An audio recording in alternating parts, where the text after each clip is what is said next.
Live from Fargo and serving you on TV, online, and on the go. This is Valley News Live at 10. Good evening, everyone. Thank you so much for joining us this evening. We want to tell you a little bit about what's going on in Wahpeton, where there's a large straw bale fire underway at this hour. It's been burning now for about 2.5 hours. This is video from the Wahpeton Daily News. That large wildfires at the Masonite Prime Board plant. Not long ago, we were told that the fire was believed to be getting worse. Valley News Team's Devin Fry's on scene for us. Devin, there's concern about air quality in the area. Tell us what you know, please.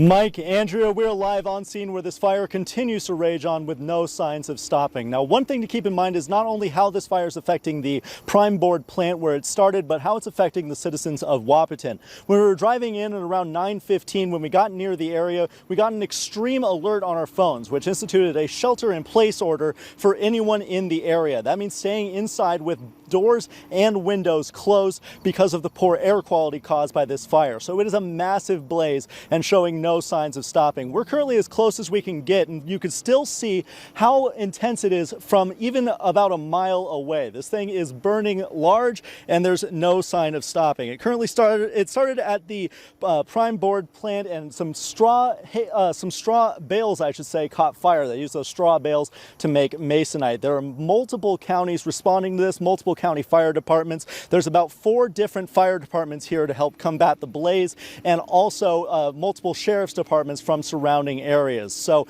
there's obviously no information out on what started this fire. They are just looking to contain it from spreading any further. So we're going to keep on monitoring this here at Valley News Live, so stay tuned here and on the VNL app. But for right now, this fire is still burning strong in Wahpeton. We're going to be keeping our eye on it. But for right now, in Wahpeton, Devin Fry, Valley News Live. All right. Thanks, Devin. We hope to come back to Devin a little bit later in our show. And we have a little bit of breaking news going on right here at the station as well. Just before we came on the air, with literally seconds, we had a power problem. And now what we've got here is about half of our studio is black. We are without power. You can tell that we've moved things into place. Our microphones aren't working, so we're operating out of our cell phone, thankfully. Part of our control room has been hit as well. We've got engineers scrambling right now in the studio to try and get us back to full power. In the meantime, we're going to continue presenting the news. Bear with us, everyone. You can add music to the growing list of the ways that COVID-19 is altering the way your children are learning this fall. Several schools in the Valley are changing the way music will be taught. At least one school district that says there will be no singing within the school building. Valley News Team's Courtney Lockey explains the decision and has reaction. Music lovers have been stuck on the pause button since the start of the pandemic, and it's looking like it's going to stay that way a little while longer. It seems like it's one of the worst things you can do as a respiratory disease is spreading. You really got to take some precautions now. Aaron Zinter has been teaching music at Oak Grove Lutheran School in Fargo for 14 years. This year will be unlike any other. One of the biggest things that I love about music is just the sense of community, and you're just better together. Rehearsals at Oak Grove will be limited to 30 minutes. Masks are required, and students have to stay at least 9 feet apart. Coverings will also be placed on instruments, and the room has to be cleared out for an hour after singing in it. It was really a bummer for these students, and especially our seniors. Fargo Public Schools is taking a similar approach. For other school districts like West Fargo, students won't be allowed to sing inside at all. The rhyme for their reason, they're following CDC guidelines. Guidelines that say singing inside is a high-risk activity because of the droplets it sends into the air. West Fargo is encouraging teachers to take students outdoors for their sessions, weather permitting, and also sing at home on distance learning days. The school districts will be watching the risk levels with health officials throughout the year and will make changes if needed. In the Valley, Courtney Lockey, Valley News Live. All right, we have more information on how school districts will be handling music on our website and also the VNL app. You can download that. Many families say that they're against starting the school year with hybrid learning. An increased number of parents are putting their kids in private schools where there's in-person full-time education. Private schools on both sides of the river say that their enrollment numbers are going up and classes are filling up. Parenting is never easy, and I empathize with parents right now having to make decisions on what's best for their family and their child.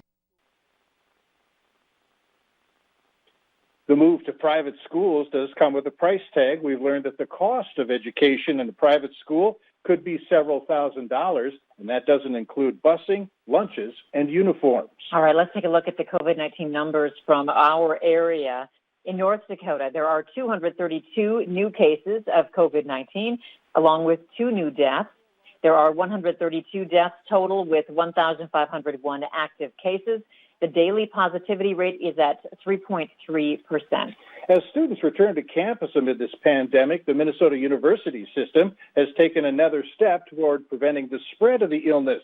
A mandatory online self-assessment is now in place for anyone looking to visit a campus. Devin Fry has that story.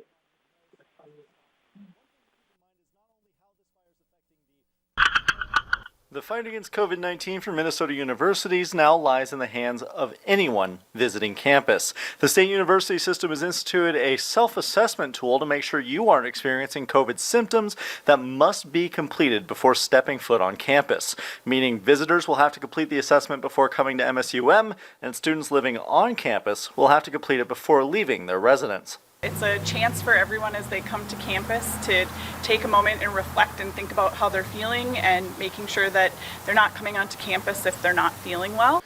Students can use the COVID-19 self-assessment tool on their phones or on the computers via the MSUM website. Now, once on there, they just answer a few questions, and then they'll get the green or red light. Once they get the green light, then they are all clear to go to class or wherever they may need to go on campus. On campus, these flyers will also be around with QR codes that students can scan to bring them to the self-assessment test.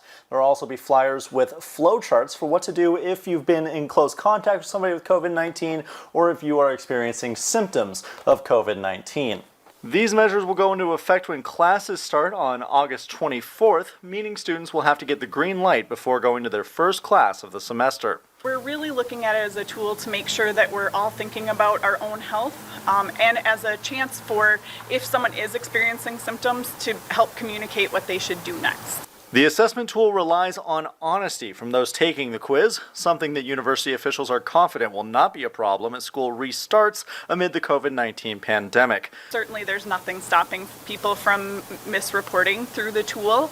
And we just hope that people won't do that they will use it as a genuine way to reflect on how they're feeling and making sure that they're taking care of their fellow Dragons.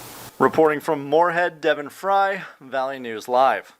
And at this time, there is no self-assessment that's mandatory for North Dakota schools. All right, we're going to take a quick break, try to figure everything out here, get it settled a little bit. We're figuring stuff out now. We've got an engineer in-house, and then we will head on over to Eric Whitehill to find out more about the weather.